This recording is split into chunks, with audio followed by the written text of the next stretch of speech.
One thing I really want your generation to embrace is that the Earth is a closed system. We cannot leave the Earth. One thing I really want your generation to embrace is that the Earth is a closed system. We cannot leave the Earth. Então vamos continuar falando. Olha, o cinturão de Van Allen, ele tem dado muita polêmica, sabe? Tem pessoas que dizem isso, tem pessoas que dizem aquilo, mas geralmente essas pessoas que vocês talvez encontrem na internet, que vão te falar que o cinturão de Van Allen não é um obstáculo para a aerodinâmica, geralmente essas pessoas elas não entendem nada disso, elas não são cientistas, elas são youtubers, artistas, né? Garotos de fundo de quintal, essas coisas. Eles não entendem nada. Eles pegam o que a NASA fala, a NASA, que é um organismo governamental de propaganda do governo norte-americano, certo? E apenas repetem o que ela diz, certo? E vocês vão ver mais tarde que a NASA ela comete muita burrada no que diz, sabe? Eles se contradizem muito, sabe? Ali não tem ciência nenhuma ali na NASA. A NASA ela é apenas ela é como se fosse uma base aérea norte-americana, certo? Para desenvolvimento de foguetes. E só, né? Então vamos lá, vamos continuar. O cinturão de Van Allen. O que é? O cinturão de Van Allen foi descoberto em 1958 pela NASA. Pela NASA ainda, porque era naquela época em que eles estavam admitindo que não se podia ir para além da baixa órbita. O que ela é? Ela é uma densa camada de partículas altamente carregadas, especialmente prótons, que envolve a Terra logo depois da atmosfera. Ela é dividida nominalmente em dois, o cinturão interno, que é mais baixo, e o cinturão externo, que é o mais alto. E juntos, eles começam ali a 640 quilômetros, ali um pouquinho depois das órbitas, e a baixa órbita fica bem abaixo disso, porque é perigoso ir além dela, e é perigoso até mesmo chegar perto desse cinturão de vale. Você nem está dentro dele. Se você chegar perto já é perigoso, e isso a uns 1000 quilômetros abaixo dela. Ela fica entre 640 e vai até uns 57 mil quilômetros de altitude. Ou seja, o homem precisaria atravessar pelo menos 56 mil quilômetros de radiação parecida com a usada em exames de raio-x. Quanto tempo um homem suportaria tal carga radioativa no corpo? Supõe-se que a velocidade da Apollo foi de 38 mil quilômetros por hora, além da baixa órbita. Então ela voaria muito mais de 1 hora dentro do cinturão de Van Allen. Tá? Vocês podem pesquisar o que um tempo como esse pode fazer em corpos e máquinas que estejam sujeitas a ele, né? Mas o ônibus espacial, numa das suas viagens na baixa órbita, ele tentou ir um pouquinho mais para cima, um pouco. E por causa do cinturão de Van Allen, os pilotos começaram a passar por problemas, tanto os pilotos quanto os equipamentos dos ônibus espaciais.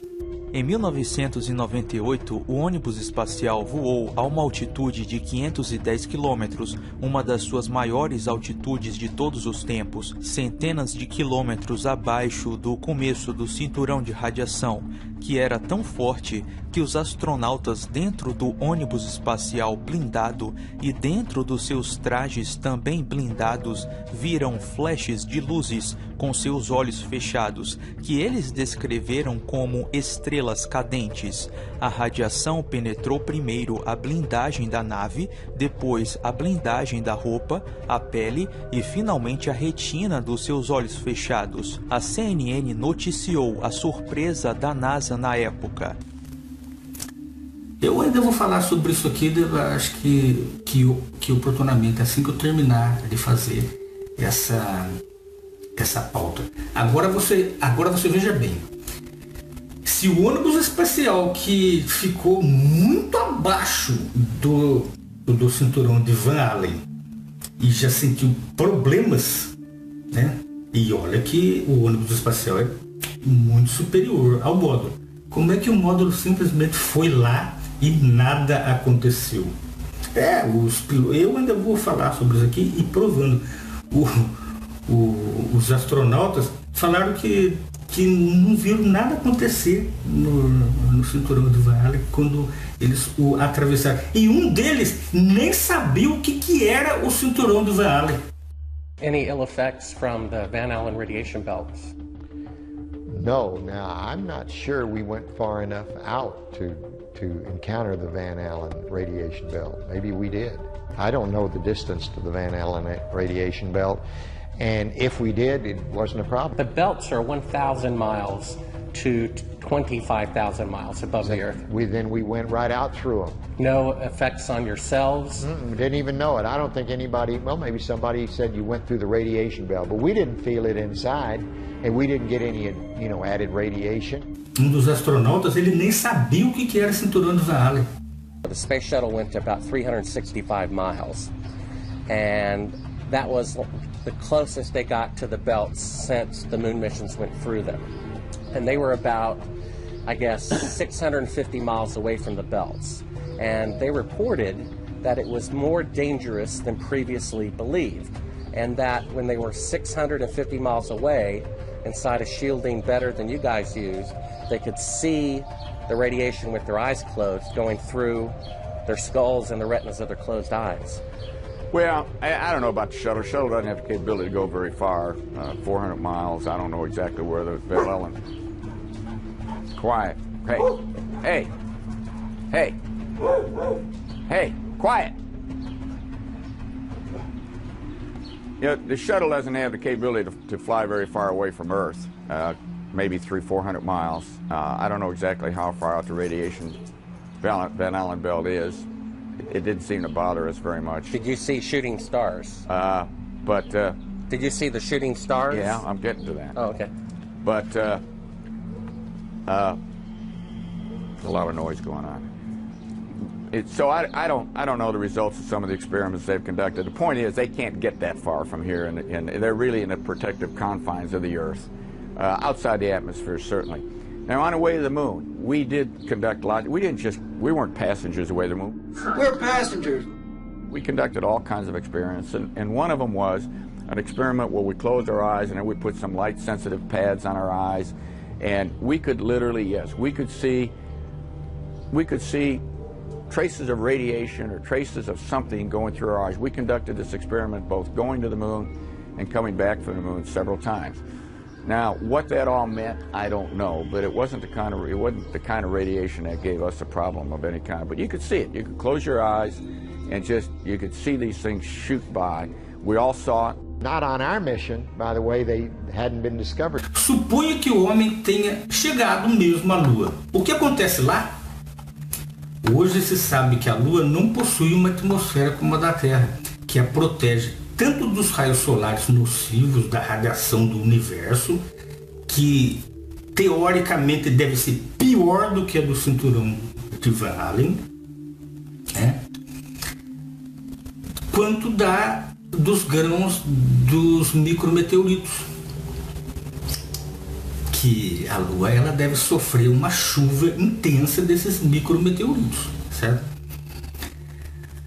Agora você veja bem, e tem mais um detalhe, a velocidade exata desses micrometeoritos, que é a poeira espacial que abrange a Lua e outros planetas, e mais adiante deve ser maior ainda, é de 32 mil quilômetros por hora, 10 vezes a velocidade de um projeto de fuzil AR-15. Isso é suficiente para transformar tanto o módulo lunar quanto os astronautas em peneira.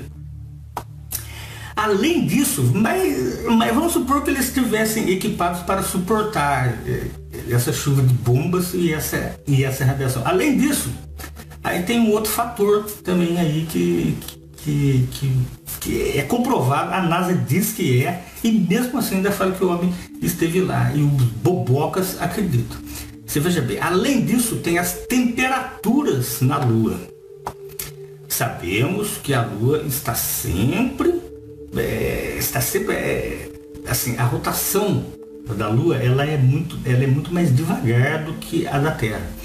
Ela dá uma volta em torno de si mesmo em 27 dias, quase um mês, né? Então ela está sempre com a temperatura extrema, porque ela não tem atmosfera. O lado em que o Sol está batendo está sempre fazendo 214 graus. Sempre. Aqui na Terra tem temperatura semelhante a isso. Os fornos de micro-ondas que você usa para assar frango, ele não chega a isso, certo? E lá do lado que o Sol não está batendo é menos 184 graus Celsius, viu? Eu estou falando em graus Celsius, não estou falando em Fahrenheit não, Celsius. 184 graus, certo?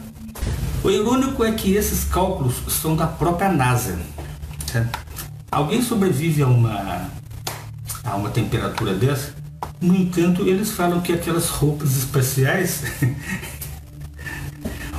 protegiam os astronautas disso aí, né?